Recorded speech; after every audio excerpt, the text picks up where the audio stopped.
ਨਸਲ ਫਸਲ ਹੋਂਦ ਵਜੂਦ ਅਤੇ ਭਵਿੱਖ ਦੀ ਖਾਤਰ ਕਿਸਾਨਾਂ ਦਾ ਜਿਹੜਾ ਸੰਘਰਸ਼ ਦਿੱਲੀ ਚੱਲ ਰਿਹਾ ਹੈਗਾ, ਇੱਕ ਮਹੀਨਾ ਪੂਰਾ ਟੱਪ ਚੁੱਕਾ ਤੇ ਸਰਕਾਰ ਹਜੇ ਵੀ ਮੋੜ ਤੇ ਨਹੀਂ ਆ ਰਹੀ। ਇਹ ਸੰਘਰਸ਼ ਹੁਣ ਉਸ ਚਰਾਹੇ ਪੈ ਚੁੱਕਾ, ਉਸ ਪੈ ਚੁੱਕਿਆ ਹੈ ਜਿੱਥੋਂ ਕਿਸਾਨਾਂ ਵਾਸਤੇ ਵੀ ਮੁੜਨਾ ਔਖਾ, ਕਿਉਂਕਿ ਕਿਸਾਨਾਂ ਨੂੰ ਪਤਾ ਕਿ ਜੇ ਅੱਜ ਅਸੀਂ ਖਾਲੀ ਹੱਥ ਆ ਗਏ ਤੇ ਫਿਰ ਆਉਣ ਵਾਲੀਆਂ ਸਾਡੀਆਂ ਪੀੜ੍ਹੀਆਂ ਨੇ ਸਾਨੂੰ ਮਾਫ ਨਹੀਂ ਕਰਨਾ।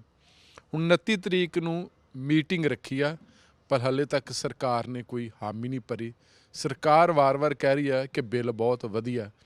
ਪੰਜਾਬ ਅਤੇ ਹਰਿਆਣਾ ਦੀ ਕਿਸਾਨੀ ਨਾਲ ਕੇਰਲਾ ਦੀ ਕਿਸਾਨੀ ਨਾਲ ਤੋਲ ਕੇ ਵੇਖਿਆ ਜਾ ਰਿਹਾ, ਹਿਮਾਚਲ ਦੀ ਕਿਸਾਨੀ ਨਾਲ ਤੋਲ ਕੇ ਵੇਖਿਆ ਜਾ ਰਿਹਾ। ਔਰ ਇਸ ਮਸਲੇ 'ਤੇ ਲਗਾਤਾਰ ਭਾਰਤੀ ਜਨਤਾ ਪਾਰਟੀ ਦੇ ਲੀਡਰ ਅਤੇ ਸੈਂਟਰ ਸਰਕਾਰ ਇਹ ਮਨਵਾਉਣ ਦਾ ਯਤਨ ਕਰ ਰਹੀ ਹੈ ਕਿ ਬਿੱਲਾਂ ਦੇ ਨਾਲ ਕਿਸਾਨਾਂ ਦਾ ਬਹੁਤ ਜ਼ਿਆਦਾ ਭਲਾ ਹੋਣਾ। ਹੁਣ ਅਸੀਂ ਕਿਸ ਮੋੜ 'ਤੇ ਹਾਂ, ਉਸ ਮੋੜ ਦੀਆਂ ਬਰੀਕੀਆਂ ਨੂੰ, ਉਸ ਚਰਾਹੇ ਨੂੰ ਸਮਝਣ ਦਾ ਯਤਨ ਕਰਾਂਗੇ। ਸਾਡੇ ਨਾਲ ਪੰਜਾਬ ਸਰਕਾਰ ਤੋਂ ਬਹੁਤ ਹੀ ਉੱਚ ਅਹੁਦੇ ਤੋਂ ਰਿਟਾਇਰ ਹੋਏ ਸਰਦਾਰ ਕੁਲਬੀਰ ਸਿੰਘ ਸਿੱਧੂ ਹੋਣਾ ਨਾਲ ਗੱਲਬਾਤ ਕਰਾਂਗੇ ਕਿ ਆਖਰ ਉਹ ਕੀ ਸੋਚਦੇ ਨੇ। ਸੋ ਸਾਹਿਬ ਜੀ ਭਾਜੀ, ਬਹੁਤ ਬਹੁਤ ਸਤਿ ਸ਼੍ਰੀ ਅਕਾਲ। ਤੇ ਆਪਾਂ ਸਿੱਧੇ ਮੁੱਦੇ ਤੇ ਆਈਏ, ਕਿਉਂਕਿ ਸੈਂਸਿਟਿਵਿਟੀ ਦੇ ਮੁਤਾਬਕ ਜੋ ਸੈਂਸਿਟਿਵਿਟੀ ਬਣੀ ਹੈ ਉਸ ਦੇ ਮੁਤਾਬਕ ਤੁਹਾਡੇ ਜਿਹੜਾ ਵੀ ਪ੍ਰਿਸਕ੍ਰਾਈਬ ਟਾਈਮ ਹੈ ਉਹ 'ਚ ਆਪਾਂ ਗੱਲ ਖਤਮ ਕਰੀਏ। ਤੁਹਾਨੂੰ ਕੀ ਲੱਗਦਾ ਹੁਣ ਸਰ, ਜਿਹੜਾ ਹੁਣ ਮੀਟਿੰਗਾਂ ਤੇ ਬਹੁਤ ਹੋ ਚੁੱਕੀਆਂ, ਕੋਈ ਡੈਡ ਲੋਕ ਤੁਹਾਨੂੰ ਦਿਖਦਾ ਹੈਗਾ, ਕੋਈ ਫੈਸਲਾ ਕੋਈ ਲੱਗਦਾ ਹੈਗਾ ਕਿ ਇਹ ਮੀਟਿੰਗ ਆਖਰੀ ਮੀਟਿੰਗ ਹੋਏਗੀ? ਗੱਲ ਇਸ ਤਰ੍ਹਾਂ ਹੈ, ਪਿਛਲੀ ਮੀਟਿੰਗ ਦੇ ਥੋੜ੍ਹਾ ਜਿਹਾ ਪ੍ਰਸੰਗ ਉਹ ਲੈ ਲਈਏ। ਤੁਸੀਂ ਜਿਹੜੀ ਮੇਰੇ ਨਾਲ ਵਾਰਤਾਲਾਪ ਕੀਤੀ ਸੀ ਉਦਣ 26 ਤਾਰੀਖ ਦਾ ਮਸਲਾ ਸੀ ਕਿ ਜਿਵੇਂ ਸ਼ਾਹ ਮੁਹੰਮਦ ਕਹਿੰਦਾ ਜੰਗ ਹਿੰਦ ਪੰਜਾਬ ਦਾ ਹੋਣ ਲੱਗਾ। ਹਾਲਾਂਕਿ ਜਿਹੜੇ ਤੁਸੀਂ ਮੈਂ ਸੈਕੂਲਰ ਬੰਦੇ ਆ, ਸਾਂਝੇ ਬੰਦੇ ਆ, ਸਾਡਾ ਨਾ ਇਹ ਕਹਿਣਾ ਬਣਦਾ ਸੀ ਤੇ ਨਾ ਹੀ ਅਸੀਂ ਕਿਹਾ ਕਿ ਇਹ ਕੋਈ ਹਿੰਦ ਤੇ ਪੰਜਾਬ ਦਾ ਜੰਗ ਹੋਣ ਲੱਗਾ। ਪਰ ਜਿਹੜੀ ਲੋਕ ਚੇਤਨ ਹੈ ਉਹ ਜਦੋਂ ਇਹ 26 ਨੂੰ ਮੂਵ ਕੀਤੇ, ਇਹ ਇਸੇ ਤਰ੍ਹਾਂ ਹੀ ਮੂਵ ਕੀਤੇ ਵੀ ਜੰਗ ਹਿੰਦ ਪੰਜਾਬ ਦਾ ਹੋਣ ਲੱਗਾ। ਪਰ ਗੱਲ ਉੱਥੇ ਫਿਰ ਇੱਕ ਜਾ ਕੇ ਚੰਗਾ ਮੋੜ ਇਹ ਆ ਗਿਆ, ਰਸਤਾ ਬੜਾ ਮਾੜਾ ਸੀ ਜਿਹੜਾ ਹਰਿਆਣਾ ਨੇ ਉਹਨਾਂ ਨੂੰ ਰੋਕਿਆ, ਆਪਾਂ ਗੱਲ ਕਰ ਚੁੱਕੇ ਹਾਂ। ਪਰ ਜਦੋਂ ਉੱਥੇ ਪਹੁੰਚ ਗਏ ਤਾਂ ਉੱਥੇ ਇਹ ਲੱਗਿਆ ਵੀ ਨਹੀਂ, ਚਲੋ ਮੀਟਿੰਗਾਂ ਹੋਣਗੀਆਂ, ਗਲਤਫਹਿਮੀਆਂ ਦੂਰ ਹੋਣਗੀਆਂ, ਇੱਕ ਦੂਜੇ ਨੂੰ ਸਮਝਾਇਆ ਜਾਊਗਾ ਅਤੇ ਗੁੱਡ ਸੈਂਸ ਕਹਿੰਦੇ ਆ ਜਾਂ ਵਿਜ਼ਡਮ ਪ੍ਰਵੇਲ ਕਰੇਗੀ। ਉਹ ਕੁਛ ਨਹੀਂ ਹੋਇਆ ਅਤੇ ਮੀਟਿੰਗਾਂ ਦਾ ਮਹਾਂਭਾਰਤ ਸ਼ੁਰੂ ਹੋ ਗਿਆ। ਅਤੇ ਉਸ ਮਹਾਂਭਾਰਤ ਵਿੱਚ ਇਹ ਪੜ੍ਹਿਆਂ ਨੂੰ ਪੜ੍ਹਾਉਣ ਲੱਗ ਪਏ, ਪੜ੍ਹਿਆਂ ਨੂੰ ਇਸ ਤਰ੍ਹਾਂ ਪੜ੍ਹਾਉਣ ਲੱਗ ਪਏ ਕਿ ਜਿਹੜਾ ਭਾਈ ਜਿਸ ਦਾ ਕਾਮ ਉਸੀ ਕੋ ਸਾਜੇ, ਨਹੀਂ ਤੋ ਤੋਤਾ ਗਣਾ ਗਣ ਗਣ ਬਾਜੇ। ਉਸ ਹਿਸਾਬ ਨਾਲ ਬਿਲਕੁਲ ਠੀਕ ਹੈ। ਜਿਹੜੇ ਉੱਥੇ ਪਾਲਿਸੀ ਮੇਕਰਸ ਹੈਗੇ ਆ ਬਹੁਤ ਸਿਆਣੇ ਹੈ, ਰੱਬ ਦੀਆਂ ਬਖਸ਼ੀਆਂ ਰੂਹਾਂ, ਆਲ ਇੰਡੀਆ ਲੈਵਲ ਦੇ ਕੰਪੀਟੀਸ਼ਨ ਪਾਰ ਕਰਕੇ ਜਾਂਦੇ ਆ ਤਾਂ ਉਹ ਬੜੇ ਸਿਆਣੇ ਹੁੰਦੇ ਆ। ਪਰ ਸਿਤਮ ਇਹ ਹੈ, ਜਿਹੜੀ ਸਿਤਮ ਵਾਲੀ ਗੱਲ ਹੈ ਕਿ ਉਹ ਸਰਕਾਰ ਦੀ ਅੱਖ ਦੇਖਦੇ ਆ, ਸਰਕਾਰ ਦੀ ਉਹ ਮਨਸ਼ਾ ਦੇਖਦੇ ਆ ਅਤੇ ਉਹਦੇ ਮੁਤਾਬਕ ਉਹ ਪਾਲਿਸੀਆਂ ਘੜ ਦਿੰਦੇ ਆ। ਹੁਣ ਜਿੱਥੇ ਅਸੀਂ 29 ਤਾਰੀਖ ਨੂੰ ਆਏ ਹਾਂ, ਇਹ ਤਾਂ ਇੱਕ ਮੁਜ਼ੱਫਰ ਰਜ਼ਮੀ ਦਾ ਸ਼ੇਰ ਹੈ कि लम्हों ने खता की ना, ये जबर भी देखा है तारीख की नज़रों ने, लम्हों ने खता की सदियों ने सज़ा पाई है। मतलब कि एक मोमेंट, एक पल दे विच दा जिहड़ा डिसीजन है ना, वो जे गलत हो जाए, जिहड़ा एक कदम गलत उठ जाए तो उस दे रिपरकशन ਸਦੀਆਂ ਤੱਕ ਰਹਿੰਦੀ ਆ, ਆਉਣ ਵਾਲੀਆਂ ਪੀੜ੍ਹੀਆਂ ਤੱਕ ਰਹਿੰਦੀ। ਤਾਂ ਹੁਣ ਡੈਡਲੌਕ ਉਸ ਪੁਆਇੰਟ ਦੇ ਉੱਤੇ ਹੈ, ਬਹੁਤ ਹੀ ਨਾਜ਼ੁਕ ਪੁਆਇੰਟ ਹੈ। ਤਾਂ ਜਿਹੜੀ ਹੁਣ 29 ਦੀ ਮੀਟਿੰਗ ਦਾ ਤੁਸੀਂ ਕੀ ਪੁੱਛਿਆ? 29 ਨੂੰ ਤੁਹਾਨੂੰ ਲੱਗਦਾ ਕਿ ਆਖਰੀ ਮੀਟਿੰਗ ਹੋਏਗੀ ਜੀ? ਰੱਬ ਕਰੇ ਆਖਰੀ ਮੀਟਿੰਗ ਹੋਵੇ, ਰੱਬ ਕਰੇ ਆਖਰੀ ਮੀਟਿੰਗ ਹੋਵੇ। ਨਹੀਂ ਤਾਂ ਇਸ ਵੇਲੇ ਡੈਮੋਕ੍ਰੇਸੀ ਦਾ ਮਜ਼ਾਕ ਉੱਡ ਰਿਹਾ। ਅਸੀਂ ਤਾਂ ਆਪਣੇ ਆਪ ਨੂੰ ਵਾਜਪਾਈ ਸਾਹਿਬ ਤੋਂ ਕਹਿੰਦੇ ਸੀ ਕਿ ਅਸੀਂ ਦੁਨੀਆ ਦੀ ਵਰਲਡ ਪਾਵਰ, ਸੁਪਰ ਪਾਵਰ 'ਚ ਸਾਡਾ 2020 'ਚ ਸ਼ੁਮਾਰ ਹੋ ਜਾਏਗਾ। ਰਾਜੀਵ ਹੋਰੀ ਵੀ ਇਹੀ ਕਹਿੰਦੇ ਤੁਰ ਗਏ। ਮੇਰਾ ਮੁਰਾਦ ਹੈ ਰਾਜੀਵ ਗਾਂਧੀ ਤੋਂ। ਤੇ ਅਸੀਂ 2020 ਤਾਂ ਨਗਾ ਲਿਆ ਪਰਸੋਂ ਬੀਜੂ। ਇਹ ਤੁਹਾਨੂੰ ਕੀ ਲੱਗਦਾ ਕਿਉਂ ਡੈਮੋਕ੍ਰੇਸੀ ਦਾ ਘਾਣ ਹੋ ਰਿਹਾ, ਕਿਉਂ ਮਨੁੱਖੀ ਹੱਕਾਂ ਦਾ ਘਾਣ ਹੋ ਰਿਹਾ, ਤੁਹਾਨੂੰ ਕਿਵੇਂ ਲੱਗਦਾ ਹੈਗਾ? ਹਾਂ, ਦੂਸਰਾ ਡੈਮੋਕ੍ਰੇਸੀ ਦਾ ਘਾਣ ਹੋ ਰਿਹਾ ਜਾਂ ਮਜ਼ਾਕ ਹੋ ਰਿਹਾ, ਤੇ ਨਾਲ ਹੀ ਇਸ ਦੇ ਲਿੰਕਡ ਹੈ ਕਿ ਤੁਹਾਡੇ ਜਿਹੜੇ ਹਿਊਮਨ ਰਾਈਟਸ ਆ ਉਹਨਾਂ ਦਾ ਘਾਣ ਹੋ ਰਿਹਾ। ਪਹਿਲਾਂ ਆਪਾਂ ਡੈਮੋਕ੍ਰੇਸੀ ਤੇ ਫੇਰ ਚੱਲੇ, ਪਹਿਲਾਂ ਹਿਊਮਨ ਰਾਈਟਸ ਦਾ। ਭਾਜੀ, ਇਹ ਸੰਵਿਧਾਨ ਜਿਹੜਾ ਹੈ, ਇਹ ਜਿਹੜੀ ਸਰਕਾਰ ਹੈ, ਸੰਵਿਧਾਨ ਦੇ ਮੁਤਾਬਕ ਲੋਕਾਂ ਦੀ ਹੈ, ਲੋਕਾਂ ਵਾਸਤੇ ਹੈ, ਲੋਕਾਂ ਨੇ ਬਣਾਈ ਹੈ, ਠੀਕ ਹੈ ਜੀ। ਤੇ ਉਹ ਜਿਹੜੇ ਲੋਕ ਹੈ ਜਿਨ੍ਹਾਂ ਨੇ ਫਿਰ ਅੱਗੇ ਉਹ ਅੰਨਦਾਤਾ ਨੇ। ਸਾਡੀ ਸੰਸਕ੍ਰਿਤੀ ਵਿੱਚ ਅਹਿਸਾਨਮੰਦੀ ਬਹੁਤ ਵੱਡੀ ਚੀਜ਼ ਹੈ, ਵੈਲਿਊ ਸਿਸਟਮ ਹੈ ਨਾ ਸਾਡੇ ਸੰਸਕ੍ਰਿਤੀ ਦਾ। ਉਹਨਾਂ ਨੂੰ ਤੁਸੀਂ ਪਹਿਲੀ ਗੱਲ ਤਾਂ 15 20 30 ਸਾਲ ਤੋਂ ਉਹਨਾਂ ਦੀ ਸਾਰ ਨਹੀਂ ਲਈ, ਤੇ ਉਹਨਾਂ ਦੇ ਹੱਥ ਜਿਹੜੇ ਨੇ ਗ੍ਰੀਨ ਰੈਵੋਲੂਸ਼ਨ ਤੁਹਾਨੂੰ ਫੂਡ ਸਰਪਲਸ ਕੀਤਾ, ਉਹਨਾਂ ਦੇ ਹੱਥ 'ਚ ਤੁਸੀਂ ਠੂਠਾ ਫੜਾਤਾ, ਤੇ ਉਹ ਠੂਠਾ ਫੜ ਕੇ ਤੁਹਾਡੇ ਦਰਵਾਜ਼ੇ ਤੇ ਦਿੱਲੀ ਪਹੁੰਚ ਗਏ। ਤੇ ਜਦੋਂ ਦਿੱਲੀ ਪਹੁੰਚੇ ਤੁਸੀਂ ਉਹਨਾਂ ਨੂੰ ਕਿਹਾ ਵੀ ਪਹਿਲੀ ਗੱਲ ਤਾਂ ਰਾਹ ਦੇ ਵਿੱਚ ਹੀ ਉਹਨਾਂ ਦੀਆਂ ਪਿਛਲੀ ਆਪਣੇ ਵਾਰਤਾ 'ਚ ਗੱਲ ਹੋ ਗਈ, ਰੋਕਾਂ ਉਹ ਲੱਗੀਆਂ ਵੀ ਜਿਵੇਂ ਕਿਤੇ ਬਾਹਰਲੇ ਧਾੜਵੀ ਆ ਰਹੇ ਹੁੰਦੇ ਆ। ਡੈਮੋਕ੍ਰੇਸੀ ਦਾ ਮਜ਼ਾਕ ਐ ਉੱਡਿਆ। ਲੱਗਦਾ ਕਿ ਜਦੋਂ ਇਹ ਡੈਮੋਕ੍ਰੇਸੀ ਦਾ ਮਜ਼ਾਕ, ਜਦੋਂ ਕਿ ਮਨੁੱਖੀ ਹੱਕਾਂ ਦੀ ਘਾਣ ਹੋ ਰਿਹਾ ਹੈਗਾ, ਸੁਪਰੀਮ ਕੋਰਟ ਦਾ ਜਿਹੜਾ ਇੰਟਰਵਿਊ ਹੋਇਆ, ਤਾਂ ਲੱਗਦਾ ਕਿ ਉਹ ਇੱਕ ਨਵੀਂ ਰਾਹ ਸਾਨੂੰ ਲੱਗਦਾ ਹੈਗਾ ਕਿ ਉੱਥੋਂ ਕੁਛ ਨਾ ਕੁਛ ਹੱਲ ਲੱਗਦਾ। ਸਰਕਾਰ ਨੇ ਤਾਂ ਕਹਿ ਦਿੱਤਾ ਕਿ ਬਿੱਲ ਵਧੀਆ ਹੈਗੇ ਨੇ। ਨਹੀਂ, ਅੱਛਾ ਪਹਿਲਾਂ ਉਹ ਘਾਣ ਤਾਂ ਦੇਖੋ ਨਾ ਕਿਵੇਂ ਹੋਇਆ। ਅਸੀਂ ਕਹਿੰਦੇ ਘਾਣ ਹੋਇਆ, ਵੀ ਅਗਲਾ ਪੁੱਛਦਾ ਵੀ ਘਾਣ ਹੋਇਆ ਕਿਵੇਂ। ਘਾਣ ਇਹ ਹੋਇਆ ਭਾਜੀ, 4 ਡਿਗਰੀ 5 ਡਿਗਰੀ ਸੈਲਸੀਅਸ ਤੁਹਾਡਾ ਪਾਰਾ ਹੋਵੇ, ਜਿਹੜਾ ਤੁਹਾਡਾ ਕੀ ਇਹਨੂੰ ਪਾਰਾ ਹੁਣ ਮਤਲਬ ਮੌਸਮ ਠੰਡਾ ਮੌਸਮ, ਕੱਕਰ ਹੋਵੇ, ਕੱਕਰ ਪੈ ਰਿਹਾ ਹੋਵੇ, ਬਰਫ਼ ਪੈਣ ਦੀ ਸਿਚੁਏਸ਼ਨ ਹੋਵੇ, ਤੇ ਬਜ਼ੁਰਗ, ਬੱਚੇ, ਔਰਤਾਂ ਬਈ ਚਲੀਆਂ ਗਈਆਂ ਉੱਥੇ, ਤਾਂ ਤੁਸੀਂ ਥੋੜ੍ਹਾ ਜਿਹਾ ਖਿਆਲ ਕਰੋ ਕਿ ਇਹਨਾਂ ਨੂੰ ਭਾਈ, ਬੇਸ਼ੱਕ ਸਰਕਾਰ ਨੇ ਮੂੰਹ ਜ਼ੁਬਾਨੀ ਜੀ ਬੇਨਤੀ ਕੀਤੀ ਵੀ ਇਹਨਾਂ ਨੂੰ ਭੇਜ ਦਿਓ, ਪਰ ਮੈਂ ਫੇਰ ਕਹਿੰਦਾ ਗੱਲ ਆਪਣੀ ਇੱਥੇ ਵੀ ਜਦੋਂ ਰਾਜਨੀਤੀ ਬਦਨੀਤੀ ਬਣ ਜਾਏ, ਵਿਸ਼ਵਾਸ ਨਹੀਂ ਰਹਿੰਦਾ। ਉਹ ਲੋਕਾਂ ਨੂੰ ਜਾਣ ਦੀ ਲੋੜ ਹੀ ਨਹੀਂ ਸੀ ਜੇ ਸਰਕਾਰ ਦੀ ਕੋਈ ਕ੍ਰੈਡੀਬਿਲਿਟੀ ਹੁੰਦੀ। ਅੱਛਾ, ਘਾਣ ਇਸ ਤਰ੍ਹਾਂ ਹੋ ਰਿਹਾ, ਠੰਡੇ ਪਾਣੀ ਨਾਲ ਨਹਾ ਰਹੇ ਲੋਕ, ਬੱਚੇ ਠੰਡ 'ਚ ਹੈ। ਭਲਾ ਹੋਵੇ ਗੁਰੂ ਨਾਨਕ ਦਾ ਫਲਸਫਾ। ਮੇਰਾ ਖਿਆਲ ਹੈ ਵੀ ਆਪ ਹੀ ਗੁਰੂ ਮਹਾਰਾਜ ਦੀ ਕਿਰਪਾ ਹੋਈ ਹੈ, ਨਹੀਂ ਤਾਂ ਆਪਾਂ ਤਾਂ ਕਦੇ ਸਿਆਣੇ ਨਹੀਂ ਸੀ, ਤੇ ਆਪਾਂ ਸਿਆਣੀ ਗੱਲ ਵੀ ਬਾਈ ਚਾਂਸ ਹੀ ਕਰਦੇ ਹਾਂ। ਤੇ ਇੰਨੀ ਕੁ ਮਦਦ ਉੱਥੇ ਪਹੁੰਚ ਗਈ ਹੈ ਮੇਰੇ ਵੀਰ। ਮੈਂ ਇੱਕ ਵੀਡੀਓ ਕਲਿੱਪ ਦੇਖੀ, 4 ਬਜ਼ੁਰਗ ਦੁੱਧ ਪੀ ਜਾਂਦੇ ਸ਼ਾਮ ਨੂੰ ਵੇਰਕਾ ਦੇ ਪੈਕਟਾਂ ਦਾ, ਤੇ ਇੱਕ ਉਹਨਾਂ 'ਚੋਂ ਪੁੱਛਦਾ, ਜਿਵੇਂ ਮੈਂ ਤੁਹਾਨੂੰ ਕਹਾਂ ਵੀ ਭੁੱਲਰ ਸਾਹਿਬ ਚੱਲੀਏ ਆਪਾਂ ਵਾਪਸ, ਤੇ ਤੁਸੀਂ ਕਹੋ ਵੀ ਘਰੇ ਤਾਂ ਆਪਣੇ ਨਿਆਣੇ, ਉਹਨਾਂ ਨੇ ਇਹੀ ਗੱਲ ਕਹੀ ਹੈ ਵੀ ਆਪਣੇ ਘਰੇ ਤਾਂ ਰਾਤ ਨੂੰ ਨਿਆਣੇ ਦੁੱਧ ਪੁੱਛਦੇ, ਅੱਜ ਕੱਲ੍ਹ ਦੁੱਧ ਬਾਅਦ ਵੀ ਘਟ ਗਿਆ ਤੁਹਾਨੂੰ ਪਤਾ। ਤੇ ਉਹ ਕਹਿੰਦੇ ਇੱਥੇ ਬੜੀ ਬਾਬੇ ਨਾਨਕ ਦਾ ਲੰਗਰ ਚੱਲ ਰਿਹਾ ਹੈਗਾ, ਲੰਗਰ ਚੱਲ ਰਿਹਾ। ਤੁਸੀਂ ਬੜੀ ਵਧੀਆ ਗੱਲ ਕੀਤੀ। ਜਿਸ ਤਰ੍ਹਾਂ ਸਾਨੂੰ ਸਿੱਖਾਂ ਦੇ ਆਪਣੇ ਆਪ ਨੂੰ ਮੰਨਦੇ ਨੇ ਜਿਹੜੇ ਕਿਸਾਨ ਹੈ, ਇਹ ਸਾਰਾ ਵਰਗ ਪੰਜਾਬ ਅਕਾਲ ਤਖਤ ਦੀ ਸੁਪਰਮੇਸੀ ਨੂੰ ਮੰਨਦਾ, ਤੇ ਸੁਪਰੀਮ ਕੋਰਟ ਦੀ ਸੰਵਿਧਾਨਕ ਸੁਪਰਮੇਸੀ ਹੈ। ਉਹਨਾਂ ਦੀ ਆਪਣੀ ਕ੍ਰੈਡੀਬਿਲਿਟੀ ਨਹੀਂ ਰਹਿ ਗਈ ਮੇਰੇ ਵੀਰ। ਉਹਨਾਂ ਨੇ ਬਹੁਤ ਸੋਹਣੀ ਗੱਲ ਕੀਤੀ ਹੈ ਵੀ ਇੰਟਰਵੀਨ ਕੀਤਾ ਹੈ ਉਹਨਾਂ ਨੇ। ਮੈਂ ਫੇਰ ਅਰਦਾਸ ਕਰਦਾ ਕਿ ਸੁਪਰੀਮ ਕੋਰਟ ਹੀ ਇਹਨਾਂ ਨੂੰ ਕੋਈ ਚੰਗਾ ਆਦੇਸ਼ ਦੇ ਦੇਵੇ, ਰੱਬ ਲੱਗਦਾ ਆਦੇਸ਼ ਦੇ ਦੇ। ਚੰਗਾ ਦਾ ਇਹ ਨਹੀਂ ਮਤਲਬ ਸਾਡੇ ਹੱਕ 'ਚ ਦੇ ਦੇ, ਰੱਬ ਲੱਗਦਾ ਤਾਂ ਕੋਈ ਗੱਲ ਦਾ ਟਿਕਟਕਾ ਦਾ ਚਾਂਸ ਹੈ, ਪਰ ਕ੍ਰੈਡੀਬਿਲਿਟੀ ਨਹੀਂ ਰਹਿ ਗਈ। ਸਰਕਾਰ ਵਾਰ-ਵਾਰ ਕਹਿ ਰਹੀ ਹੈਗੀ ਕਿ ਅਸੀਂ ਜੀ ਕਿਸਾਨੀ ਅਮਰੀਕਾ ਦੇ ਬਰਾਬਰ ਖੜਾ ਕਰ ਦੇਣਾ, ਯੂਰਪ ਦੇ ਬਰਾਬਰ ਖੜੀ ਕਰ ਦੇਣੀ, ਇਨਕਮ ਡਬਲ ਹੋ ਜਾਏਗੀ ਜੀ, ਅਸੀਂ ਤਾਂ ਸਮੇਂ ਦਾ ਹਾਣੀ ਬਣਾ ਦੇਣਾ ਕਿਸਾਨਾਂ ਨੂੰ ਜੀ। ਇਹ ਤੁਸੀਂ ਐਂ ਸਮਝੋ ਕਿ ਜੇ ਕਿਤੇ ਇੰਗਲੈਂਡ ਦੇ ਵਿੱਚ ਅਗਰੇਰੀਅਨ ਰੈਵੋਲਿਊਸ਼ਨ ਹੋਇਆ, ਜੇ ਉੱਥੇ ਅਗਰੇਰੀਅਨ ਰੈਵੋਲਿਊਸ਼ਨ ਤੋਂ ਬਾਅਦ ਇੰਡਸਟਰੀਅਲ ਰੈਵੋਲਿਊਸ਼ਨ ਹੋਇਆ, ਤਾਂ ਕਹਿਣ ਦਾ ਮਤਲਬ ਹੈ ਕਿ ਖੇਤੀ ਨੂੰ ਉਹਨਾਂ ਨੇ ਇੰਡਸਟਰੀ ਦੇ ਨਾਲ ਲਿੰਕ ਕੀਤਾ, ਠੀਕ ਹੈ ਜੀ। ਲੇਬਰ ਪੁਆਇੰਟ ਆਫ ਵਿਊ ਤੋਂ ਵੀ, ਪ੍ਰੋਡਕਸ਼ਨ ਪੁਆਇੰਟ ਆਫ ਵਿਊ 'ਚ ਵੀ, ਐਂਡ ਪ੍ਰੋਡਕਟ ਦੋਨਾਂ ਦਾ ਸੁਮੇਲ ਕੀਤਾ। ਇੰਗਲੈਂਡ ਦੀ ਆਪਣੇ ਸਾਹਮਣੇ ਮਿਸਾਲ ਹੈ।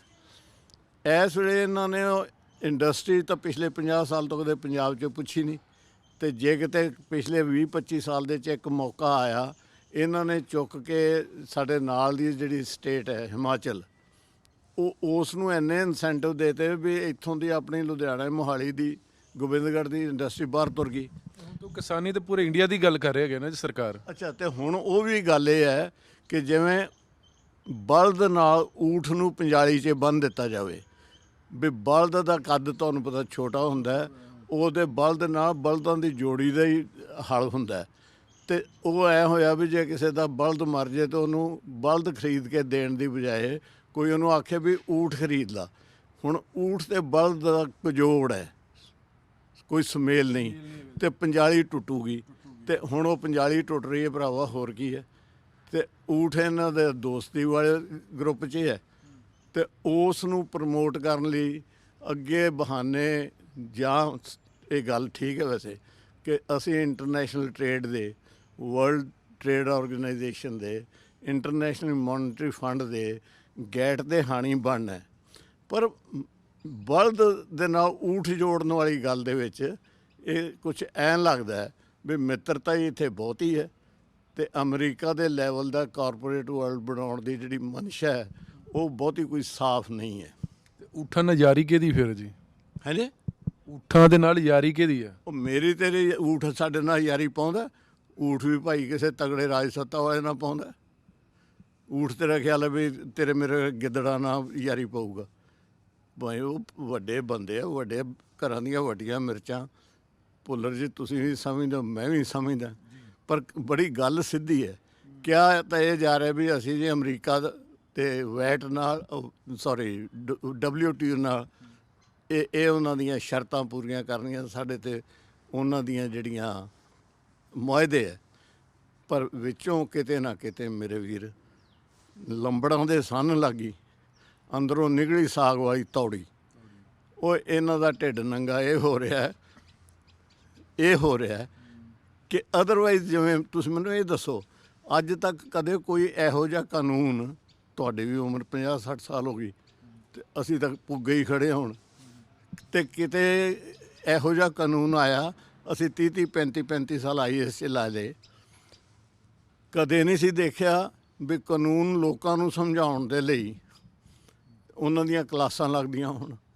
ਇਹ ਪਹਿਲੇ ਵਾਰੀ ਇਹ ਹੋਇਆ। ਇਹ ਹੁਣ ਇਸ ਵੇਲੇ ਬੜੀਆਂ ਗੱਲਾਂ ਪਹਿਲੇ ਵਾਰੀ ਹੋ ਰਹੀਆਂ, ਔਰ ਇਹ ਜਿਹੜੀਆਂ ਚੰਗੀਆਂ ਹੋ ਰਹੀਆਂ ਉਹ ਇਹ ਹੈ ਕਿ ਤਾਨਾਸ਼ਾਹੀ ਨੂੰ ਬ੍ਰੇਕ ਵੀ ਲੱਗ ਰਹੀ ਹੈ, ਡੈਮੋਕ੍ਰੇਸੀ ਵੱਲ ਦਾ ਜਿਹੜਾ ਅਸਲੀ ਡੈਮੋਕ੍ਰੇਸੀ ਦਾ ਰੂਪ ਹੈ ਉਹ ਵੀ ਸਾਹਮਣੇ ਆ ਰਿਹਾ। ਹਰਿਆਣਾ ਪੰਜਾਬ ਦੇ ਵਿੱਚ ਜਿਹੜੀ ਬਿਨਾਂ ਮਤਲਬ ਦੀ ਬਰਲਨ ਵਾਲ ਬਣੀ ਸੀ, ਪਾਕਿਸਤਾਨ ਵੀ ਬਣੀ ਸੀ, ਪਰ ਉਹ ਸਮਾਂ ਹੁਣ ਪਰਮਾਤਮਾ ਦੱਸੂ, ਸਮਾਂ ਦੱਸੂ ਵੀ ਉਹ ਕਦੋਂ ਟੁੱਟੀਆਂ। ਹਰਿਆਣਾ ਵਾਲੀ ਤਾਂ ਟੁੱਟ ਹੀ ਲੱਗਦੀ ਹੈ।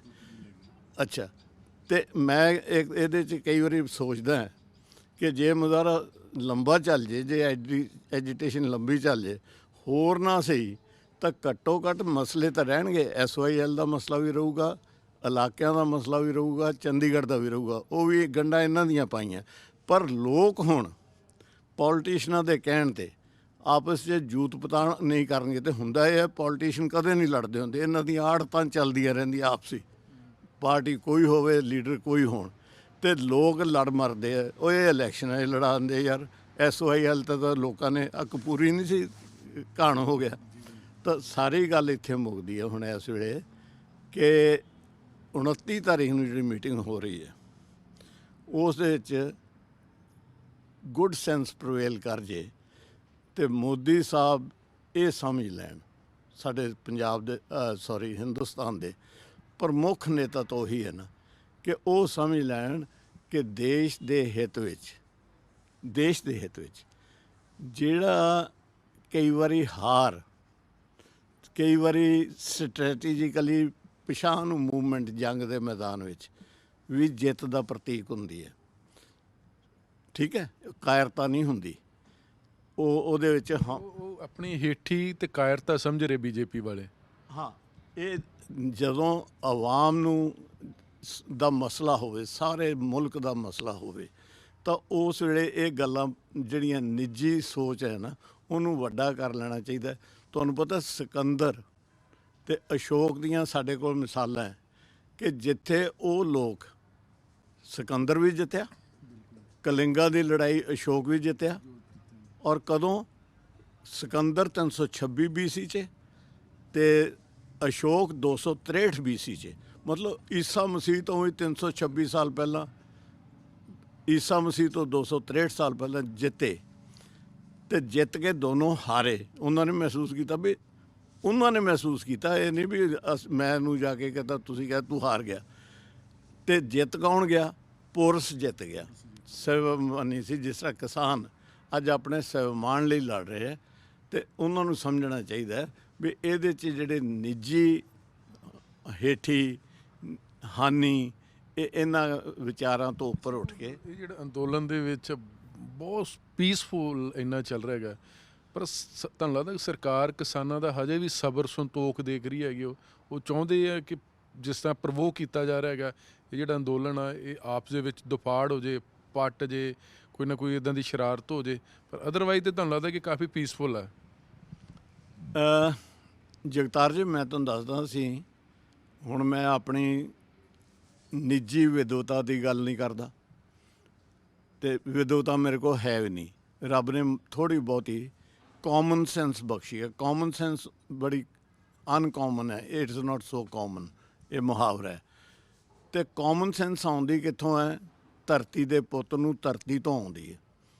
ਤੇ ਮੈਂ ਉਸ ਪ੍ਰਸੰਗ ਦੇ 'ਚ ਗੱਲ ਕਹਿ ਰਿਹਾ ਕਿ ਮੈਟ੍ਰਿਕ ਤੋਂ ਬਾਅਦ MA ਤੱਕ ਜਿਹੜਾ ਅਪ੍ਰੈਲ ਦੇ 'ਚ ਇਮਤਿਹਾਨ ਦੇ ਕੇ ਤੇ ਅਗਾਂਹ ਜੁਲਾਈ ਦੇ ਵਿੱਚ ਸੈਸ਼ਨ ਸ਼ੁਰੂ ਹੁੰਦੇ ਸੀ, ਪ੍ਰੈਪ ਤੋਂ ਬਾਅਦ ਪਾਰਟ 1 ਦਾ, ਪਾਰਟ 2 ਦਾ, ਉਦੋਂ ਬਾਅਦ ਪਾਰਟ 2 ਦਾ 7 ਸਾਲ। ਮੇਰੇ ਪਾਪਾ ਜੀ ਜਿਹੜੇ 1930 ਦੇ ਗ੍ਰੈਜੂਏਟ ਸੀ, ਸਰਦਾਰ ਅਜਮੇਰ ਸਿੰਘ ਸਿੱਧੂ, ਚੱਕ ਖੜਕ ਸਿੰਘ ਵਾਲਾ ਪਿੰਡ ਦੇ ਡੱਬ ਵਾਲੀ ਮੰਡੀ ਕੋਲ, ਉਹਨਾਂ ਨੇ ਮੈਨੂੰ ਐਲਾਨੀਆਂ ਕਿਹਾ ਸੀ ਕਿ ਪੁੱਤਰ ਮੈਂ ਤੈਨੂੰ ਕਾਕਾ ਨਹੀਂ ਬਣ ਦੇਣਾ। ਮੈਨੂੰ ਉਹ ਸੀਰੀਆਂ ਦੇ ਨਾਲ ਦਿਹਾੜੀਆਂ ਦੇ ਉੱਤੇ ਭੇਜਦੇ ਹੁੰਦੇ ਸੀ, 7 ਸਾਲ 3 ਮਹੀਨੇ। ਤੇ ਮੈਂ ਉਦੋਂ ਤੁਹਾਡੀਆਂ ਮੈਕਨਾਈਜੇਸ਼ਨ ਨਹੀਂ ਸੀ ਬਹੁਤੀ ਹੋਈ, ਮੈਂ ਫੜੇ ਵੀ ਗਾਏ। ਮੈਂ ਆਪਣੇ ਜਿਹੜੇ ਸਾਡੇ ਸੀਰੀ ਹੁੰਦੇ ਸੀ ਉਹਨਾਂ ਨੂੰ ਗੁਰੂ ਵੀ ਧਾਰਿਆ, 5 ਰੁਪਈਏ ਵੀ ਟੇਕ ਕੇ, ਤੇ ਉਹਨਾਂ ਤੋਂ ਨਰਮਾ ਬੀਜਣਾ ਸਿੱਖਿਆ, ਉਹਨਾਂ ਤੋਂ ਗੱਡਾ ਲੱਦਣਾ ਸਿੱਖਿਆ।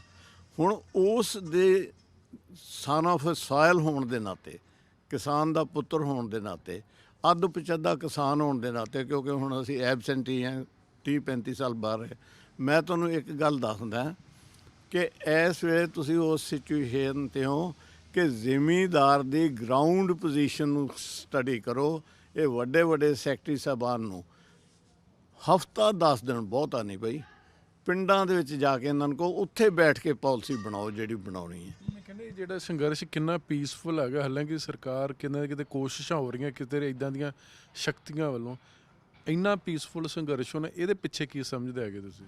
ਨਹੀਂ, ਇਹ ਪੀਸਫੁਲ ਦਾ ਤੁਹਾਨੂੰ ਮੈਂ ਦੱਸਿਆ ਵੀ ਸ਼ਾਇਦ ਤੁਹਾਨੂੰ ਪਤਾ ਹੋਏਗਾ, ਹਾਂ ਪਤਾ ਹੋਣਾ, ਸਾਰੇ ਨੈਸ਼ਨਲ ਲੈਵਲ ਦੀਆਂ ਅਖਬਾਰਾਂ ਦੇ ਵਿੱਚ ਆ ਗਿਆ, ਆਪਣੇ ਵਰਨੈਕੂਲਰ ਪੇਪਰਸ 'ਚ ਆ ਗਿਆ, TVs 'ਤੇ ਆ ਗਿਆ ਕਿ ਅਸੀਂ ਕੋਈ 30 IAS ਅਫਸਰਾਂ ਨੇ, ਰਿਟਾਇਰਡ ਅਫਸਰਾਂ ਨੇ, ਜ਼ਿਆਦਾ ਵੀ ਹੋ ਸਕਦੇ, ਪਰ ਉਸ ਦਿਨ ਜਿਹੜੀ ਮੀਟਿੰਗ ਦੇ ਵਿੱਚ ਸੀ ਉਹ 25-30 ਬੰਦੇ ਸੀ। ਤੇ ਦਿਲੋਂ ਸਭ ਨੇ ਕਨਵਿਕਸ਼ਨ ਨਾਲ, ਇਹ ਨਹੀਂ, ਹਾਲਾਂਕਿ ਅਸੀਂ ਤਾਂ ਸਰਕਾਰ ਦਾ ਜੂੜਾ 30 ਸਾਲ ਚੁੱਕਿਆ ਹੈ ਤੇ ਅਸੀਂ ਹੁਣ ਵੀ ਉਹਨਾਂ ਦੀ ਪੈਨਸ਼ਨ ਦਿੱਤੀ ਖਾਂਦੇ ਹਾਂ, ਪਰ ਨਹੀਂ, ਆਤਮਾ ਦੀ ਆਵਾਜ਼ ਸੁਣਦੇ ਹੋਏ ਨੇ ਹਮ ਖਿਆਲੀ ਜ਼ਾਹਰ ਕੀਤੀ।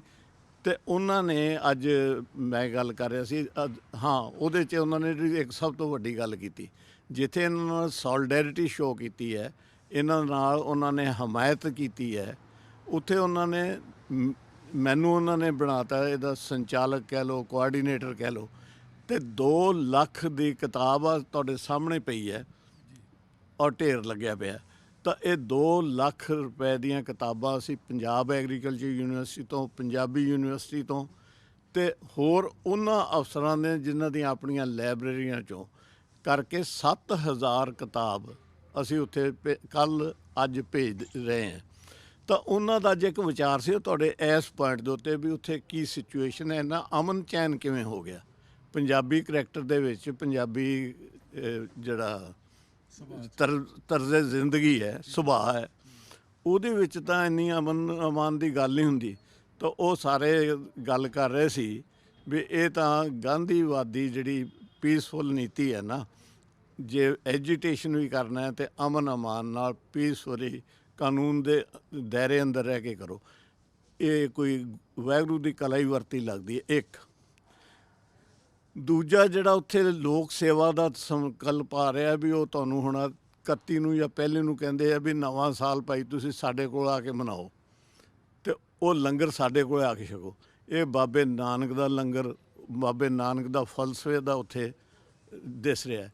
ਤੇ ਮੇਰੇ ਆਪਣਾ ਨਿੱਜੀ ਵਿਚਾਰ ਹੈ, ਉਹ ਜਿਹੜੇ IAS ਅਫਸਰ ਉਹਨਾਂ ਦਾ ਅੱਜ ਇਹ ਵਿਚਾਰ ਹੋਈ ਸਾਰਿਆਂ ਦੇ ਵਿੱਚ ਬੈਠ ਕੇ ਕਿ ਇਹ ਕਿਸ ਤਰ੍ਹਾਂ ਜਾ ਰਿਹਾ।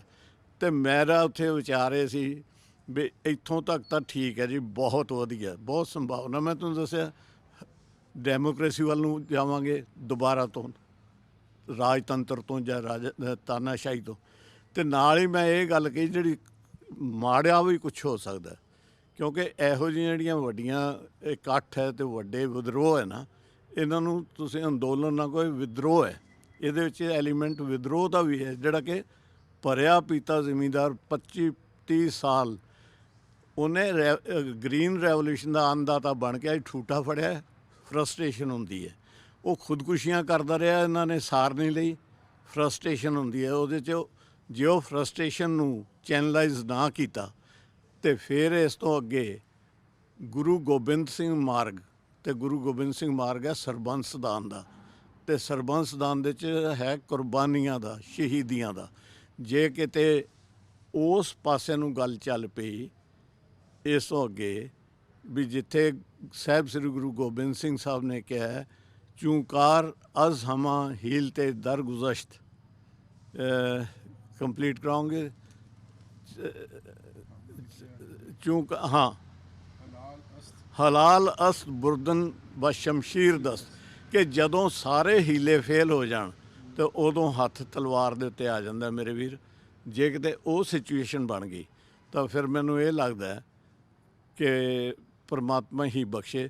ਤੇ ਇੱਕ ਗੱਲ ਦਾ ਮੈਂ ਕਹਿ ਕੇ ਗੱਲ ਖ਼ਤਮ ਕਰਨੀ ਚਾਹੁੰਦਾ ਕਿ ਮੈਨੂੰ ਖਿਆਲ ਆਉਂਦਾ ਜੇ ਕਿਤੇ ਅੱਜ ਸੁਸ਼ਮਾ ਸਵਰਾਜ ਜੀ ਹੁੰਦੇ, ਪਰਮਾਤਮਾ ਉਹਨਾਂ ਦੀ ਆਤਮਾ ਨੂੰ ਸ਼ਾਂਤੀ ਬਖਸ਼ੇ, ਉਹਨਾਂ ਨੇ ਪ੍ਰਾਈਮ ਮਿਨਿਸਟਰ ਮਨਮੋਹਨ ਸਿੰਘ ਨੂੰ ਇੱਕ ਵਾਰੀ ਪਾਰਲੀਮੈਂਟ ਦੇ ਵਿੱਚ ਪੁੱਛਿਆ ਸੀ, ਤੂੰ ਸ਼ਹਾਬ ਜ਼ਾਫਰੀ ਦਾ ਸ਼ੇਰ ਹੋ, तू इधर उधर की बात न कर, ये बता कि काफिला क्यों लुटा, मुझे राहजनों की से कोई गिला नहीं, तेरी रहबरी का सवाल है। की ਜਾਂ ਜੋ ਹੁੰਦੇ ਉਹ ਮੋਦੀ ਨੂੰ ਇਹ ਸਵਾਲ ਪੁੱਛਦੇ ਇਹੀ ਸ਼ੇਰ ਬੋਲ ਕੇ, ਚਲੋ ਉਹ ਤਾਂ ਨਹੀਂ ਰਹੇ, ਪਰ ਮੋਦੀ ਸਾਹਿਬ ਦੀ ਸਾਰੀ ਟੀਮ ਬੈਠੀ ਹੈ, ਸਾਰੇ ਵਿਦਵਾਨ ਉੱਥੇ ਬੈਠੇ ਹੈ, ਕੋਈ ਉਹਨਾਂ ਨੂੰ ਇਹ ਗੱਲ ਨਹੀਂ ਕਹਿ ਰਹੀ ਵੀ ਇਹ ਤਾਂ ਤੁਸੀਂ ਸਵਾਲ ਡਾਕਟਰ ਮਨਮੋਹਨ ਸਿੰਘ ਨੂੰ ਕਰਦੇ ਹੁੰਦੇ ਸੀ ਤੇ ਅੱਜ ਲੋਕਾਂ ਨੂੰ ਤੁਸੀਂ ਇਹ ਸਵਾਲ ਵੀ ਨਹੀਂ ਕਰਨ ਦਿੰਦੇ। ਅੱਛਾ, ਮੇਰਾ ਆਖਰੀ ਸਵਾਲ ਹੈ ਸਿਸੋ, ਤੁਹਾਨੂੰ ਲੱਗਦਾ ਕਿ ਇਸ ਮਸਲੇ ਦੇ ਵਿੱਚ ਕਿਸਾਨਾਂ ਦਾ ਪੂਰਾ ਜ਼ੋਰ ਲੱਗ ਰਿਹਾ, ਉਹਨਾਂ ਦਾ ਪੂਰਾ ਸੰਘਰਸ਼ ਹੈ ਚਰਮ ਸੀਮਾ 'ਤੇ, ਦੇਸ਼ ਦੀ ਜਿਹੜੀ ਪੋਲੀਟੀਕਲ ਜਮਾਤ ਆ ਉਹ ਵੀ ਕਿਤੇ ਨਾ ਕਿਤੇ ਡਾਇਰੈਕਟ ਵੇਲ ਕਹ ਲਓ, ਇੰਡਾਇਰੈਕਟ ਵੇਲ ਕਹ ਲਓ, ਸਰਕਾਰ ਨਾਲ ਕਿਤੇ ਨਾ ਕਿਤੇ ਜੁੜੀ ਜਿਹੀ ਹੋਈ ਲੱਗਦੀ ਹੈਗੀ। ਨਹੀਂ ਤਾਂ ਐਡਾ ਲੰਮਾ ਸੰਘਰਸ਼ ਚੱਲਣਾ ਨਹੀਂ ਚਾਹੀਦਾ ਹੋਇਆ ਸੀ। ਅਗਰ ਪੋਲੀਟੀਕਲ ਇਨਵੋਲਵਮੈਂਟ ਹੁੰਦੀ ਹੈ ਤਾਂ ਲਾਜ਼ਮੀ ਤੌਰ 'ਤੇ ਛੇਤੀ ਮਸਲਾ ਹੱਲ ਹੋ ਜਾਂਦਾ ਹੈਗਾ।